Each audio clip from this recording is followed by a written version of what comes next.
Re-Zero, Arc 8, Chapter 52, Medium O'Connell.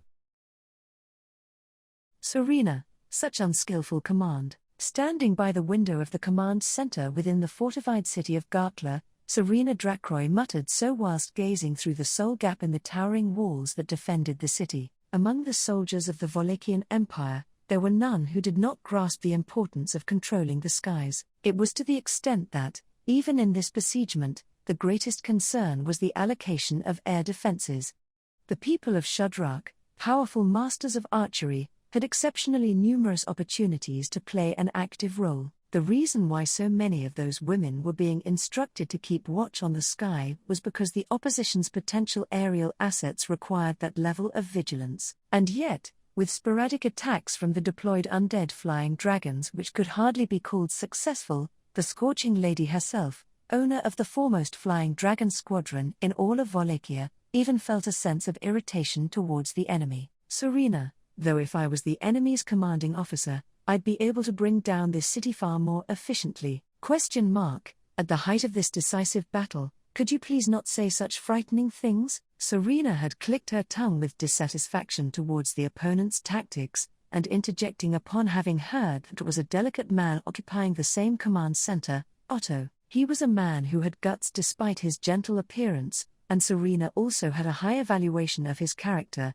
but regrettably he had a tendency to not let others take risks. Serena, you only let yourself take risks.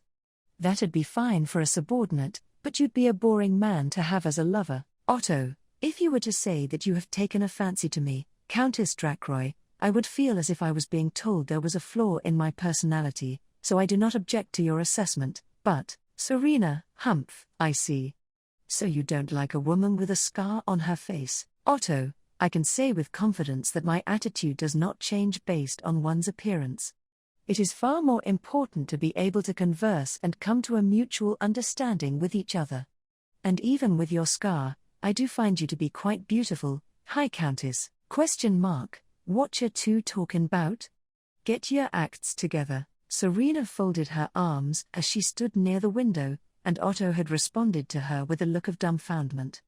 And having been dumbfounded by his response, was the emissary from Kararagai, Anastasia. Opposite to the dumbfounded Anastasia, Bastetz, paying no concern to what the rest of them were going on about, looked over a laid-out map as he restlessly exchanged words with a soldier who served the role of dispatching orders. For some time now, the war situation was being reported without interruption, and orders were being shouted back and forth loudly.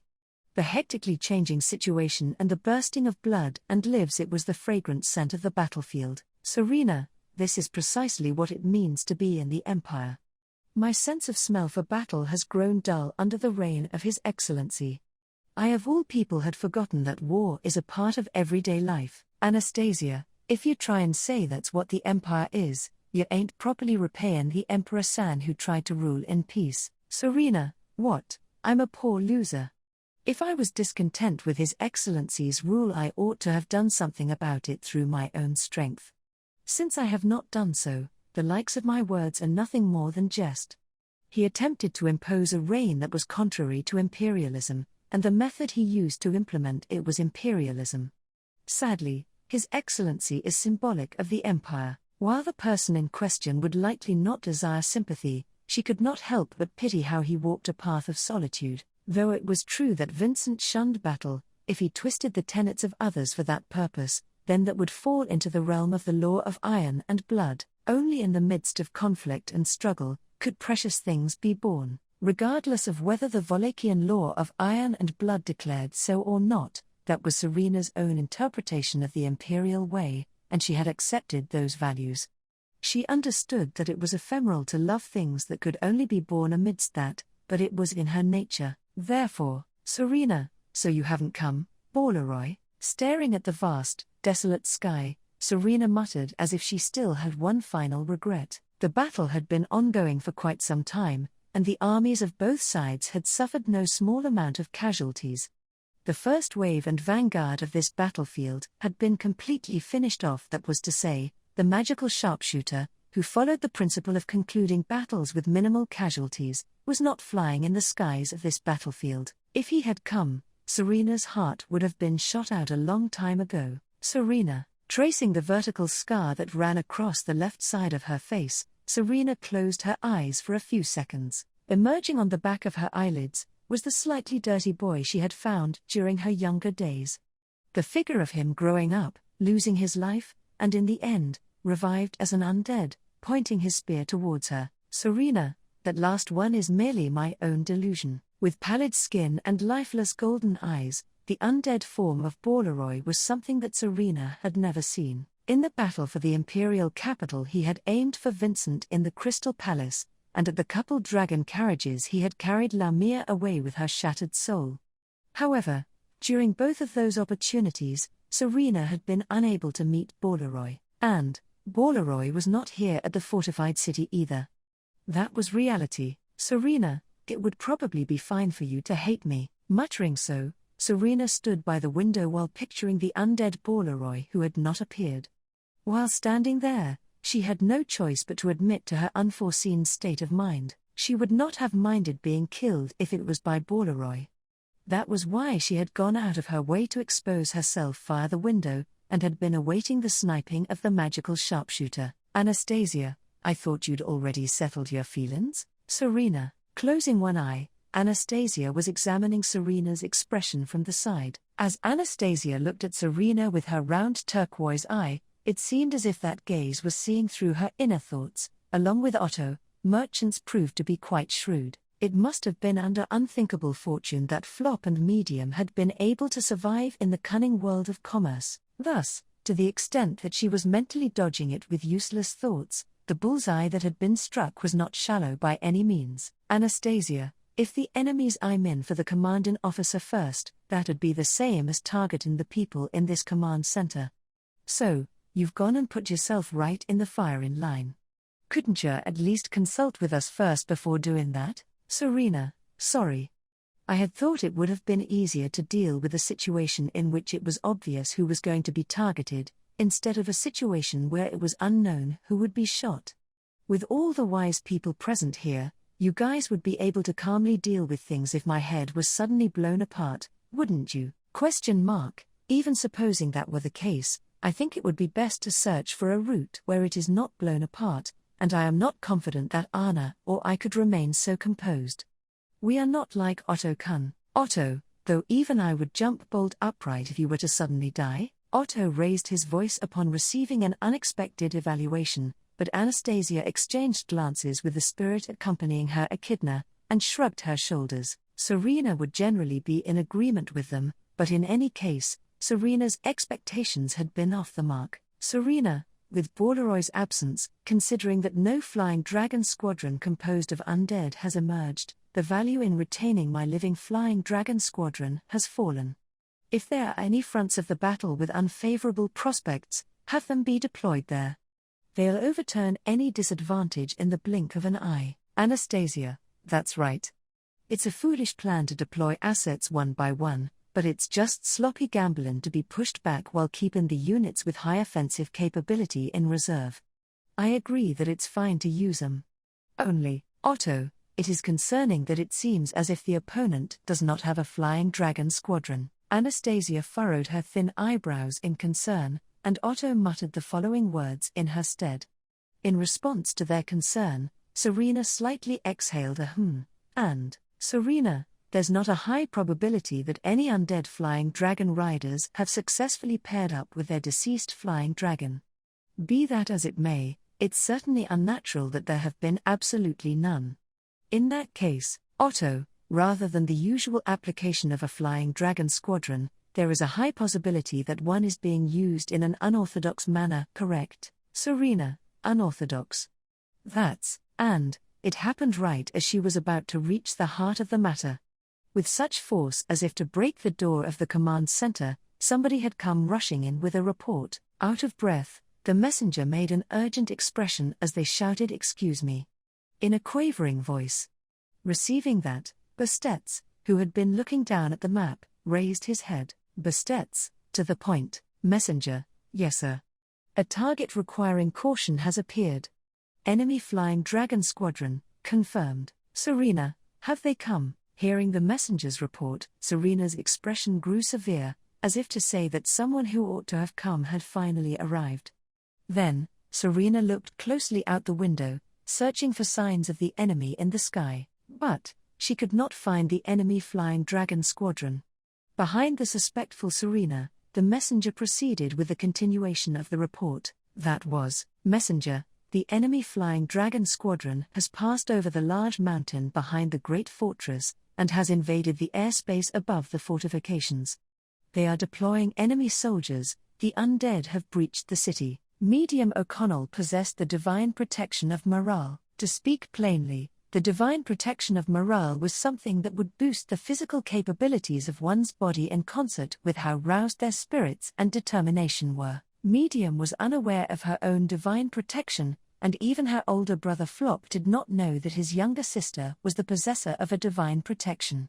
Only, at times when she had to persevere, power would surge within her as she thought, "I gotta do my best," and as her brother would tell her, "Do your best," she felt the sensation of power surging within her. Hence, with the specifics unknown to them, the siblings' relationship of supporting each other had always remained the optimal solution, and that rare precedent was also the secret behind the strength of the O'Connell siblings. But the troublesome aspect of the divine protection of morale was undoubtedly that fluctuations in one's mood influenced their ability, while the elevation of one's feelings would enhance their abilities. It was a double-edged sword. To the extent that their feelings were down, they would become unable to display their capabilities. Ergo, it could be called the most suitable divine protection for the bright, positive medium, but it had backfired when events sorrowful to the greatest degree had occurred within her life. There were 3 times in the past when medium, who was like the personification of a positive attitude, had been depressed.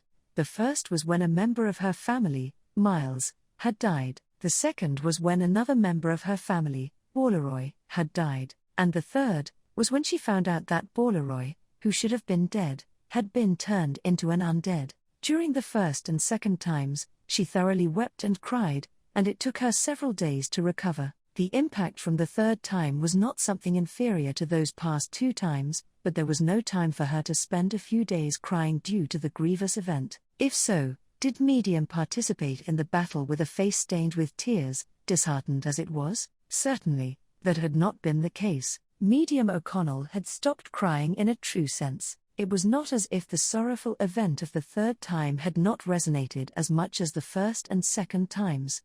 As an impact of the greatest degree in her life until now, it ripped her chest, her mind, and surely her heart to shreds. However, as medium hugged her knees and cowered, Flop did not leave her alone. "Flop, dear sister, I'm sorry I hadn't said anything."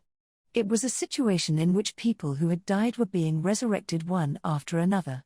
It was not as if I hadn't considered the possibility that Borleroy was revived. The coupled dragon carriages had arrived at the fortified city, and medium continued to shut herself away in the room allocated to her. Having come to her side, Flop spoke so regarding their encounter with the undead Borleroy. When she heard her brother's words, medium felt the sentiment, as expected of Big Bro, but she had been unable to say it aloud like usual. Contrary to having feelings of wanting to condemn her brother for having not told her, she questioned why she had been unable to notice, and hated her own stupidity for never thinking about anything. By nature, she was not very good at thinking.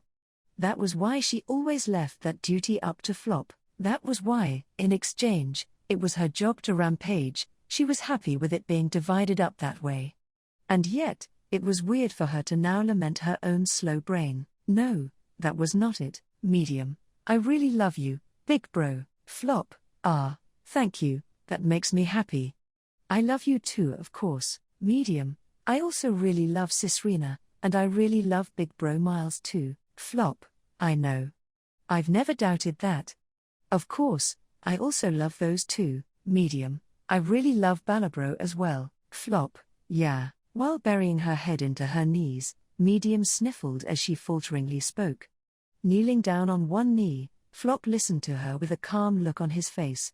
She was grateful that for the last one, when she had spoken about Borleroy, he had just responded with a short nod of his head. She was grateful, but she was also frustrated. "Medium, even though I really love them, I haven't been thinking about the people I love." The possibility that the deceased Borleroy would be resurrected as an undead. Flop had said that he had been unable to say it, but he had still thought about it. On the other hand, Medium had not even considered it. That was not because Medium was slow in the head, but because she had been averting her eyes. Even though she loved her family, even though it was the family she loved, she had not realized it because she had been averting her eyes. Even though Medium had once regretted that very act to the point of death once before. Medium, when Big Bro Miles died, and then after that, Balabro went and did that thing and also died, I was so frustrated with myself. She thought it would have been better if she had been by his side back then, even if he would have hated her or kept her away. It would have been better for his sibling to make a noisy, loud, annoying racket by his side, and make it so Borleroy could not polish his plan to swoop down on Abel. Because she had not done that, she had ended up letting Borleroy die, even though Medium should have been aware. She should have been aware that after Miles died, Borleroy would start to worry himself with those sorts of thoughts. After all, Borleroy was, Flop, Medium, I won't be going to the Imperial capital. My wounds haven't finished healing, and I don't have any fighting ability. I'd certainly be a burden. But, you're different, Medium, Big Bro, Flop, I think Borleroy will be in the Imperial capital. Being this backed into a corner, the only chance our side has to turn the tables is to defeat the opposition's leader, who's likely in the Imperial capital. If the opposition can predict that His Excellency the Emperor Kun will be going there, then, Medium, yeah, she knew what Flop was trying to say, even if he did not say everything. When fighting, Borleroy would always choose the method with the fastest conclusion. That did not change when he became a soldier, and it did not change when he became a divine general. It was a fundamental part of Borleroy's personality. Borleroy would undoubtedly target Abel. Therefore he was in the Imperial capital. Therefore, if she went to the Imperial capital, she would meet him. Flop, it seems like you've cheered up a little, haven't you? Medium, as expected of Big Bro, you really know me well. Flop, ha ha ha, that's because I've been Medium's big brother for a long time now. Well then, as a brother who can't go to the Imperial capital, I'll exhaust all means necessary for the sake of my sister. Medium, means? Wiping her teary face, Medium tilted her head with bloodshot eyes. Seeing his sister's fate, Flop placed his hands on his hip, and while smiling, Flop, you know, even if you say you want to go, we don't know if His Excellency the Emperor Kun will accept. So in order to make him accept, we should think hard about the flow of persuasion, right? You don't need to worry. I know His Excellency the Emperor Kun's weak point. Medium, incredible. As expected of Big Bro. What's Abel Chin's weak point? Flop, decidedly, it's love. Raising a single finger, Flop spoke with full confidence. If the one hearing that was anyone other than Medium, they would have all tilted their heads, not understanding what those words meant, and may have made a peculiar face. But, no matter what Medium was told by Flop, she would give a broad smile and answer. Medium, as expected of Big Bro. I'm counting on you. Thus, Medium O'Connell had obtained the qualification to participate in the ultimate decisive battle for the Imperial capital. Thinking back on it, it seemed like a miracle that so many coincidences had piled up for her to finally reach this point. The first was at the fortress city of Garrel. Ever since she and Flop had noticed Subaru, Rem, and Spiker trying to enter that city, this strange course of events had begun. Medium, thank you for meeting me and Big Bro back then, Subaru Chin. Along the way, as the dragon carriage headed for the Imperial capital, Medium had expressed her gratitude, to which Subaru was surprised. With his body still in a smaller state, Subaru's profile looked like he was thinking about something with the utmost effort and a frightfully sharp look in his eyes, but only when he was told this did his eyes widen. At once, Subaru became gentle, and with the tender face he would always face Rem and Spiker with. Subaru, what are you talking about, Medium-san? If we're giving thanks, then I'm the one who should be grateful to you. Thinking about what things would be like if I hadn't met Medium-san and Flop-san back there, it makes me shudder. And amid his bashfulness, he had provided the opportunity for Medium's selfishness to be granted. A settlement with the undead turned magical sharpshooter, Borleroy to Meglyph. For that purpose, he had sent a tremendously reliable backer with her. Medium, thank you for supporting me, Roshin. Feeling her hair sway in the wind, Medium spoke these words of gratitude in the midst of the air. The person she spoke them to was a being who was carrying her horizontally while floating in the sky, a companion of Subaru and Emilia, the person lending Medium strength in her battle, Roswell. At Medium's thanks, he smiled with a no. Roswell, I am the one who ought to show gratitude to you for letting me accompany you. As a matter of fact, the person you desire to face off against is an exceedingly formidable enemy. I wish to have as many cards in my hand as possible, even if only by a single card more. Medium, dash. I'm not a card, I'm a woman, you know. Roswell, I've blundered. You're the same type as Emilia Saama. As Roswell spoke that with a soft, wry smile, a question mark floated over Medium's head. Perhaps he had meant it in the sense that she was not as heavy as she looked. In reality, Medium was quite tall for a woman, and she stood at around the same height as the tall Roswell. Even so, he was easily carrying her, but Roswell's speciality did not seem to be in his physical strength, but rather in his aptitude for magic. That was also the truth of how he was carrying Medium and flying in the sky like this. When Medium had been at Serena's place, she had experienced flight many times, but all of those occasions were riding on flying dragons. This was her first time flying while being carried by a person. However, Medium, the trick to flying in the sky is to believe in the person lending you flight, and to entrust everything to them. The experience she had once learned from a flying dragon rider she trusted would now support Medium in this moment. Whether that partner was a flying dragon or Roswell, the method to gain wings was to believe. Roswell, I'd like to tell Otto-kun and Petra-kun about your courage and trick, as they aren't quite accustomed to flight. Medium, is that so? Well then Roshin, wouldn't it be better for you to get along with the two of them more? Roswell, ha, that's painful to my ears. Deepening his smile at her straightforward opinion, Roswell slowly shook his head. Seeing that reaction, Medium sensed that Roswell was not really smiling deep down, and that it was a smile that attempted to deceive. He was probably not very good at getting along with people. Medium had recently come to the realization that such people existed. Abel was also like that. She did not understand why they would go out of their way to distance themselves from others. No, she was beginning to understand it a little now. By doing so, one could try to ensure that they would not be hurt. Medium, but if you always do that, you'll end up regretting it. Roswell, Medium, that's why I'll make myself a role model for Roshin and Abel Chin. Right after Medium spoke, a fierce, thundering roar echoed beyond the flying duo. It was to the east of Medium and Roswell, in that place where thick clouds were accumulating one by one. There was present the form of a dragon so fearsome that it caused the very world to tremble. In accordance with what had been decided beforehand, Garfield was the one who would fight the dragon, and while Garfield was subduing the dragon, everyone else would begin to move. One grouping among them was the combination of Medium and Roswell. Medium, she deeply inhaled, and deeply exhaled. Once it began, there would be no going back. What? She was fine with that. Medium, Roshin, Roswell, shall we get started? There's no need to get worked up.